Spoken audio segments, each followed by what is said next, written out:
సిద్దిపేట జిల్లా నారాయణరావుపేట చిన్నకోడూరు మండలాల్లోని మల్యాల ఎల్లాయపల్లి బిక్కబండ గ్రామాల్లో నిర్వహించిన పెద్దమ్మ దేవాలయ వార్షికోత్సవం ప్రతిష్టాపన మహోత్సవ కార్యక్రమాల్లో మాజీ మంత్రి ఎమ్మెల్యే హరీష్ రావు పాల్గొన్నారు.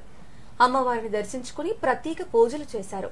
ఈ సందర్భంగా హరీష్ రావుకు నిర్వాహకులు ఘన స్వాగతం పలికారు.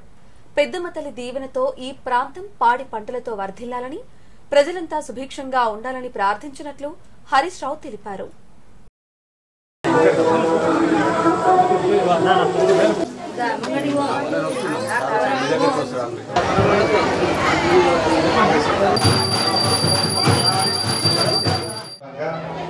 మీ అందరికీ శుభం జరగాలని, ఆ అమ్మవారి దయతో మీరందరూ సుఖ సంతోషాలతో ఆయుర ఆరోగ్యాలతో ఉండాలని అమ్మవారిని ప్రార్థిస్తా ఉన్నా.